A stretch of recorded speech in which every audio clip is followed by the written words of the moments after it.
Hello guys! Never have I thought that I will need to debunk Russian propaganda messages coming from the White House. What is worse, just before the potential meeting between Trump and Putin in Alaska, which the American president twice repeatedly by mistake named Russia.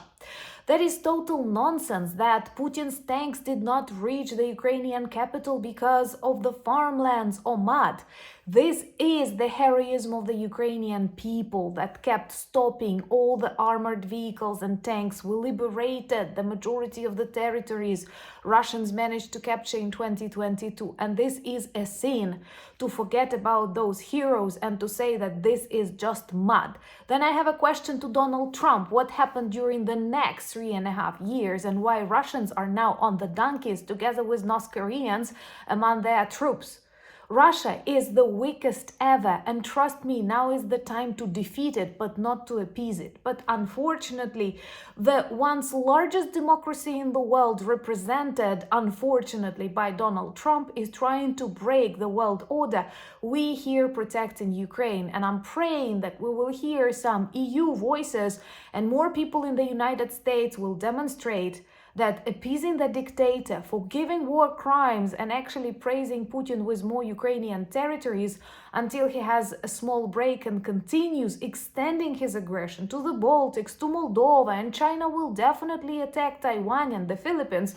If all they see is total appeasement and green light for more attacks by the authoritarian regimes. Let's discuss all of the BS that Donald Trump said during this press conference, because this is an extremely dangerous lie at the very important, decisive moment in history. My name is Anna, I'm from Ukraine, I'm in Ukraine. And if you want to see the only working peace plan defeated and demilitarized Russia, subscribe and please share this video. This is super important. Well, first of all, perhaps the most triggering message that came out of Donald Trump's mouth was the fact that Russians did not manage to take Kyiv in 4 days because the Russian general decided to travel some farmlands but not the highways. I am sorry. The Ukrainians who volunteered to the territorial defense, who heroically stood on these roads, and my vlog actually started at that very challenging period of our modern history, stopped the evil. It is the heroism of Ukrainian soldier volunteers who were not soldiers, who were not professional military. And the Ukrainian army managed to liberate the majority of the territories that Russians got at the very beginning of the full-scale invasion, just because the whole world did not believe that the full-scale war was possible in the 21st century without any reasons for that. It was violent, it was irrational, but Russia is violent, irrational, and super weak. We have already disposed that to the world. But please don't let anyone repeat this phrase that Russian tanks did not reach Kyiv because of farmlands. It's because of the heroism of the Ukrainian people, the heroism that very few nations can expose in the modern world. And I have a question then to Donald Trump. What about the rest 3.5 years? Why aren't they moving? During a 1.5 years of constant Russian offensives, do you know how much of the Ukrainian land they managed to get? 1%. 1%, and they've lost 1 million. Have you thought about that? Why do we describe someone's craziness as an achievement or strength? Then Donald Trump continues saying, I have asked Orban, who is another Russian puppet, a man who managed to make a rich Hungary, EU country, the poorest, the only one who keeps blocking all the sanctions because he's directly working for Russia. Why? Because he's super corrupt. And inside Hungary, there are lots of videos that expose the mansions and the businesses that he got for his family. So Orban says, no, there is no way Ukraine can win. There are a lot of ways. And actually, I believe that even Donald Trump's attempts will not save Putin. Because right now, Russia is the weakest ever. Thumbs up and please share these videos and subscribe. This is super important because the world can make a huge mistake based on widely spread BS that comes from people who have wide audience. And that is super important for us to remain united and to make our audience, our community stronger. Please share. So, Donald Trump repeatedly named Alaska Russian twice. He described the fact that the Russian president will land on the American soil as a sign of respect. That is a sign of degradation, that a bloody war criminal responsible for the deaths of hundreds of innocent people, children, I wanted to say, thousands of innocent civilians, destruction of Kakhovka Dam, attack on Cancer Hospital. Now they literally stole dozens of thousands of Ukrainian children and put them on web page on sale, which is a pure act of genocide. There are so many war crimes that you won't have enough time to count them. And they say it's an honor. Can you imagine Hitler invited to the White House? That's a disgrace. And I feel very sorry for the people of the United States who still believe in democracy, who have to go through this experience. I don't know how do you accept the presence of Putin on your soil. And the fact that the United States don't want to guarantee any securities, they don't want to provide weapons, they say it's the problem of Europeans, then why on earth your EU leaders and Ukrainians are not at the table? Don't you think that's nonsense? That he is going to give Putin whatever Putin wants and actually what Putin cannot take. Because Putin is asking him for the territories he did not manage to get. Why do they keep describing Russian army as strong? Trump, mixes a lot of things. He doesn't seem to be very educated when he says that, Ukraine, they grabbed a lot of land near the ocean. What ocean, man? What ocean? Are you talking about the Black Sea and the Black Sea fleet of Russia that we destroyed? Why did he never say about that?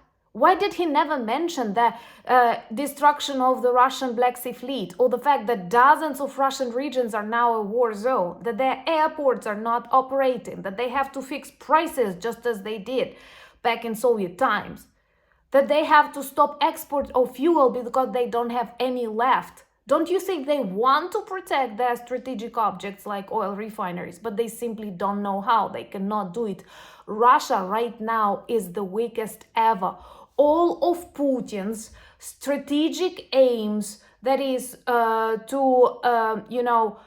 he said to defend Russia, then to demilitarize Ukraine and to denazify Ukraine. All of these aims failed because right now we are more united than ever. And trust me, all those people who were neutral towards Russia are not neutral anymore. And they want to see the collapse of the Kremlin regime and Putin. No, not on the soil of the American country, but in The Hague. That's the only place where he belongs. Or the hell, another option possible.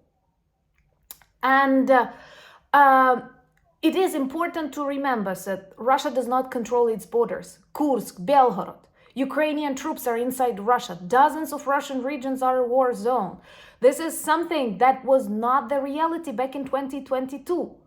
The NATO border is way longer with Russia than it was because of Finland joining the alliance. Putin is an epic fail. He's a loser. He destroyed Russian economy.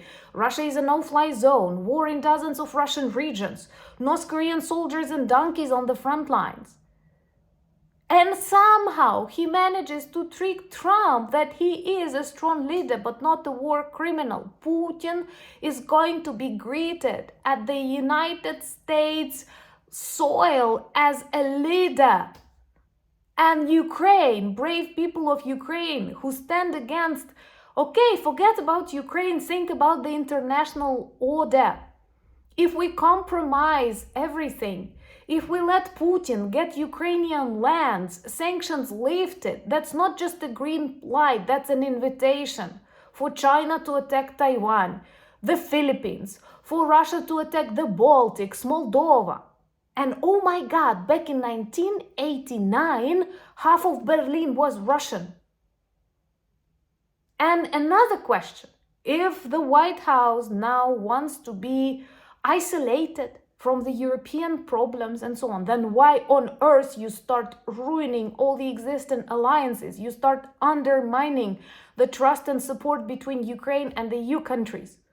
Why do you speak with Putin then if you're not going to participate in any serious security guarantees or else? This is just humiliating, and it's stupid to think that Putin, with 1 million soldiers, with this booming military production, with total support of China, North Korea, and Iran, will simply sit and wait. He will see that Donald Trump is his window of opportunities to break NATO, to demonstrate that alliance is not working properly, because again, Hungary will veto something, or Slovakia. And that will show that the world order has changed and that the United States, Europe are no more the countries that set the rules.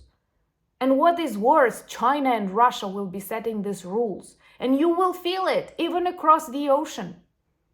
Because China will stop selling the things that you need, and you will become very poor really quickly.